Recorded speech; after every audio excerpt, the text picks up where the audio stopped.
What is up, everybody? It's Animac here for Anime Uproar, and what if I told you that the Celestial Dragons and the entire system that revolves around them is a complete farce? The Celestial Dragons, also known as the World Nobles, are nothing but sacrificial pawns for Imu-sama, and they only exist in order to hide the truth about the real gods of the Red Line. These former gods became fallen angels as they were deliberately replaced by the false gods of Marijua. Not only that, but this is all directly connected to Joy Boy and the true nature of the D-Clan, so let's get into it. You guys know the drill. If you enjoy our One Piece content and you want to see more in the future, just leave a quick like and comment. It only takes a second, but it really helps me out a lot. And of course, don't forget to subscribe to the channel and hit that notification bell. That's a huge help on YouTube, and it's completely free. Finally, this video will contain One Piece manga spoilers, so proceed with caution. You have been warned. Okay, so here's the thing. One Piece has great and nuanced world building, and most of the antagonists are compelling characters with complex motivations. The world itself is also complex. It's not just black and white. For instance, there are good pirates who just want freedom, and there are genuinely evil pirates who attack innocent people and make them suffer. At the same time, there are good people who work for the Marines and the world government, like Garp, Kobe, and Sengoku, and there are genuinely terrible people on the side of the world government, people who are prepared to destroy entire islands full of innocent people if they believe that such an action will be advantageous for the world government. The destruction of Ohara comes to mind here, but there are many examples of the world government doing terrible, terrible things. On top of all that, we also have independent kingdoms that are just trying to survive in this crazy world. We have the warlords and the Yonko, and all of this contributes to the feeling that the world of One Piece is nuanced and multidimensional, and in that sense, it's a lot like our own world. Even though the world of One Piece is full of fantastical creatures and locations, the culture and politics of that world are well thought out and realistic. And yet, having said all of that, there is one group of people that seems to break this mold, aside from very few notable exceptions. I am of course talking about the Celestial Dragons, who are easily the least complex characters in the entire story. I mean, they suffer from a massive god complex, and they consider everyone who is not a world noble to be inherently inferior to them. Because of this, they treat other people like objects, they literally enslave and abuse whomever they want, and laws simply do not apply to them. They can seemingly do whatever they want, whenever they want, and the only person who is allowed to defy the will of a Celestial Dragon is another Celestial Dragon. Hurting even a single Celestial Dragon is so dangerous that it could lead to the destruction of an entire kingdom, and so the world nobles can get away with pretty much anything. They are easily the least likable characters in the entire story, as exemplified by Saint Charlos, the owner of the most punchable face in the history of anime. The Celestial Dragons are so obsessed with the idea that they are superior to everyone else that they are often seen wearing outfits that look like spacesuits and which have an oxygen tank attached to a glass case that covers their face. They apparently wear these ridiculous suits because they don't want to breathe the same air as lowly commoners. The Celestial Dragons live on top of the Red Line in a place known as the Domain of the Gods, which is a sort of holy land that they of course consider to be superior to all other locations in the world. Although some Celestial Dragons, such as certain members of the Don Quixote family, have defied conventions by treating those who are not world nobles as actual human beings worthy of respect, this seems to be a rare exception in the world of the Celestial Dragons. And all of this really begs the question: why are these characters so one-dimensional and so utterly unlikable? More importantly, why would the Shadow Ruler of the world government prop up these detestable clowns in ridiculous spacesuits as the public faces of the world government's ruling elite? I think we can safely assume that Imu-sama and the Gorosei are intelligent individuals and capable rulers. So why do they tolerate the behavior of the Celestial Dragons? Surely they know that the arrogance and cruelty of the Celestial Dragons is only breeding animosity towards the world government.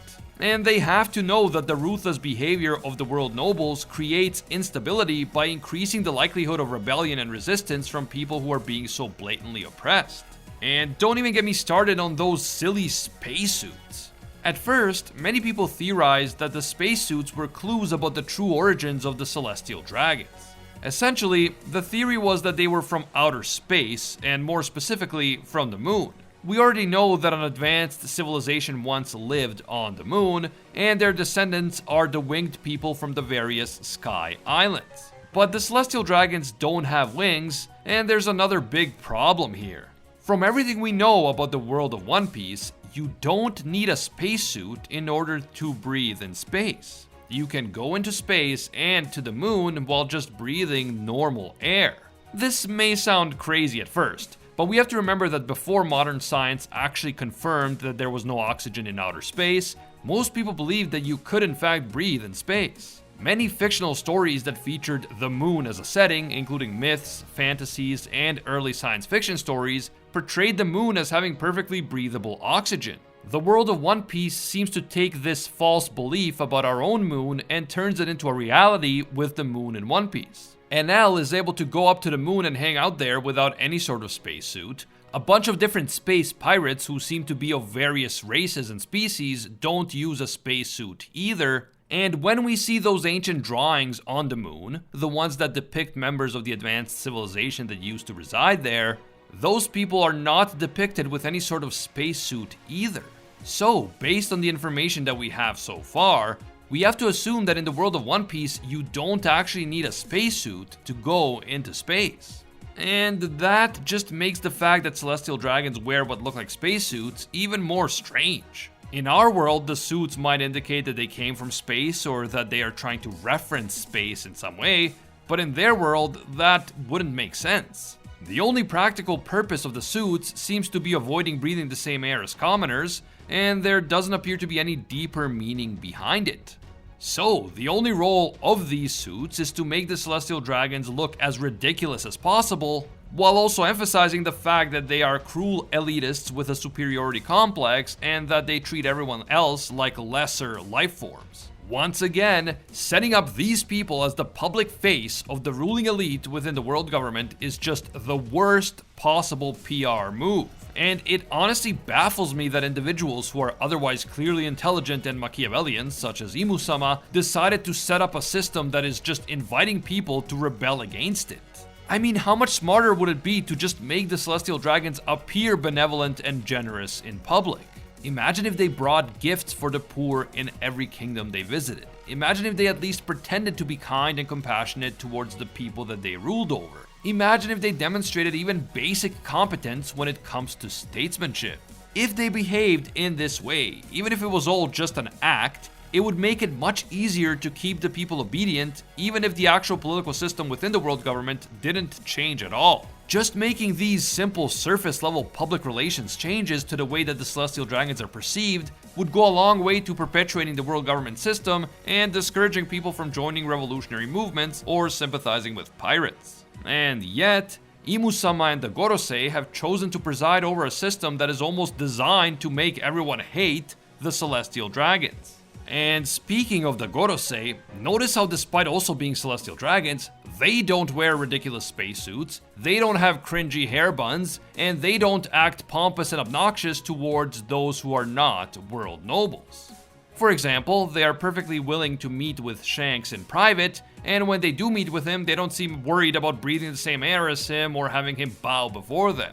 The Gorosei clearly know what smart statesmanship looks like. They know how to be leaders. And they make those spacesuit-wearing world nobles look absolutely goofy by comparison.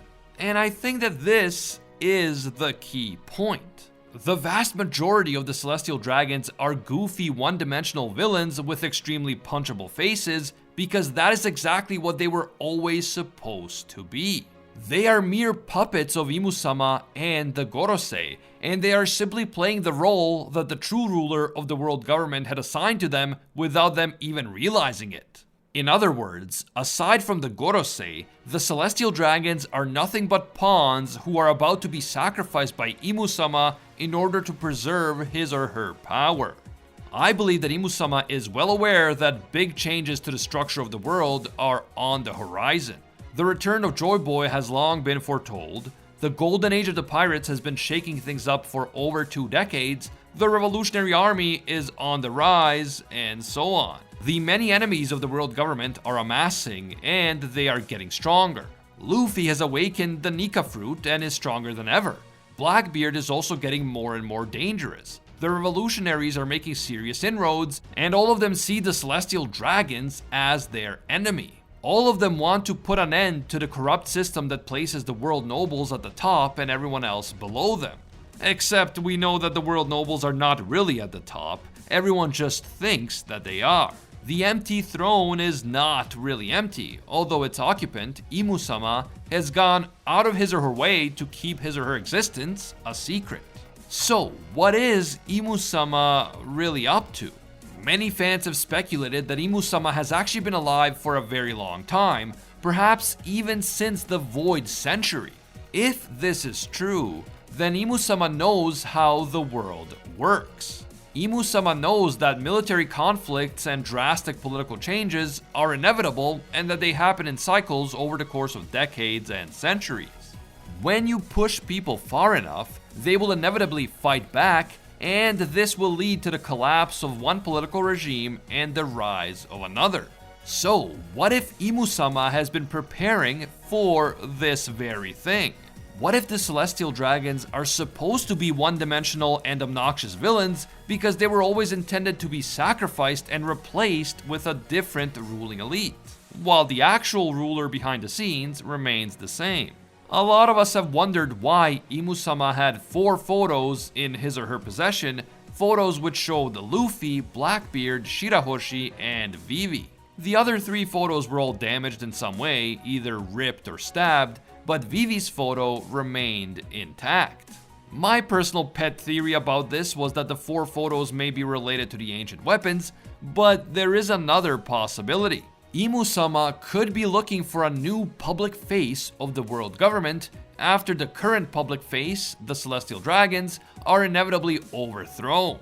What if these 4 photos represent 4 rising stars who have the potential to replace the Celestial Dragons as the new rulers of the world government? Although they would of course be ruling in name only because the real ruler is Imu-sama. 3 of the photos are damaged because Imu-sama ultimately decided that they wouldn't be a good fit. They were ruled out. Luffy and Blackbeard are definitely rising quickly, both in terms of their power and their notoriety, but they are also far too dangerous and unpredictable. Shirahoshi is nowhere near as dangerous and unpredictable as the other 2, but discrimination against the fishmen is rampant on the surface world. So trying to convince everyone to follow a mermaid as their next ruler would be a very hard sell, as the incident between Shirahoshi and Charlos at the Reverie demonstrates. So Vivi might actually be Imu-sama's pick for the next public face of the world government after the Celestial Dragons are overthrown.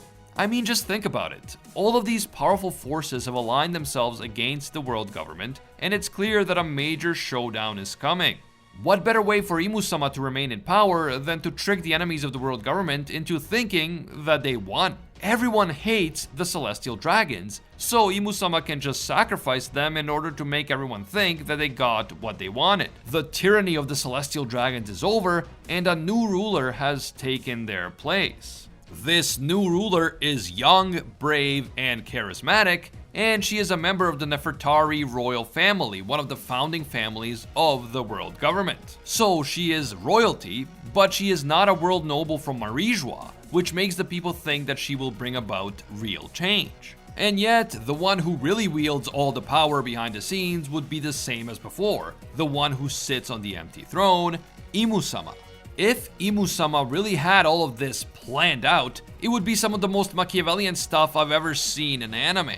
Not only is Imu-sama controlling one ruling regime from behind the scenes, but he or she is already making preparations to control the next regime once this one is overthrown. Imu-sama will simply replace one puppet regime with another, and everyone will be happy because they will think that actual change has occurred as a result of all their hard work and sacrifice. In reality, only the facade will have been changed and the core structure will remain the same. And not only is this possible, but something similar may already have occurred in the past. We now know that before Marijua even existed, The Red Line was inhabited by a race of godlike creatures known as the Lunarians. Just like the Celestial Dragons, they were not actual gods, but they were a very powerful race with incredible abilities, which is why they were treated like gods by others. They had large black wings which allowed them to fly, they had the ability to generate and manipulate fire, and they had superhuman physical resilience. And yet, this race of overpowered people is now practically extinct, with King being the only known survivor. It is quite likely that the Lunarians were defeated during the Void Century and that their place as gods who live atop the Red Line was usurped by the Celestial Dragons. The Lunarians were the original Celestial Dragons, the original gods of the Red Line, and the current Celestial Dragons are just pretenders to the throne. The current Celestial Dragons were put into power by Imu-sama in order to maintain stability in the world by creating a new system that was somewhat similar to the old one, with an elite group of so-called divine beings ruling over the world from atop the Red Line. But the new system concentrated all the real power in Imu-sama, and the Celestial Dragons themselves are just puppets. We know that even today, at least 800 or 900 years after the fall of the Lunarians, the world government still hunts them down and offers cash rewards for any information that could lead to capturing a Lunarian, which is likely one of the reasons why the Lunarians are practically extinct. Because of this, I believe it's possible that Imu-sama already orchestrated one massive regime change in the past, back when the Lunarians were overthrown and replaced by the Celestial Dragons.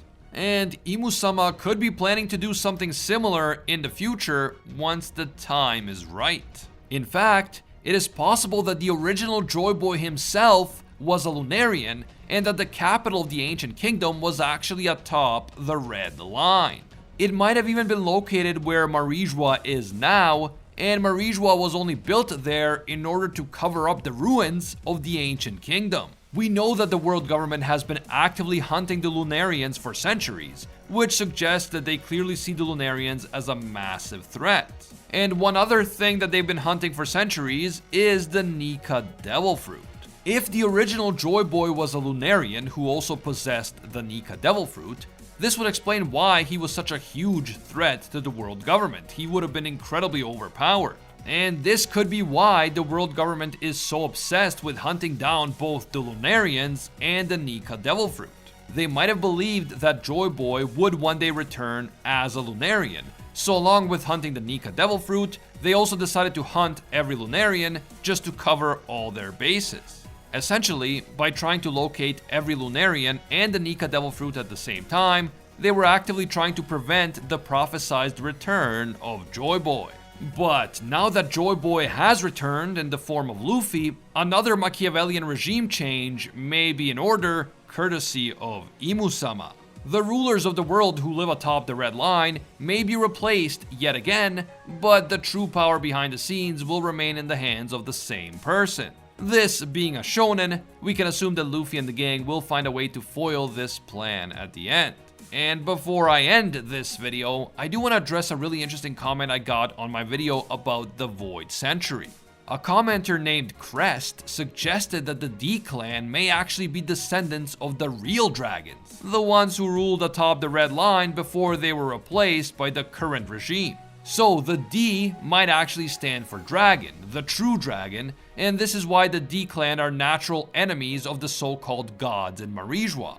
Members of the D clan are the natural enemies of the Celestial Dragons because they are the rightful rulers of the world and the Celestial Dragons are just usurpers. This is definitely a fascinating idea, although we don't yet have a direct connection between the D clan and the Lunarians. The members of the D clan certainly don't have the genetic features that are associated with Lunarians, so if the Lunarians really were the original Celestial Dragons, then there has to be some explanation for why the D clan would inherit this title despite not being descended from Lunarians. And if this were the case, and if the D really did stand for dragon, then Luffy's dad's name would be Monkey Dragon Dragon, which is kind of weird, but hey, who knows? Either way, I really like this idea of Imu-sama using the obnoxious, goofy, and extremely punchable world nobles as nothing more than expendable puppets in a grand master plan.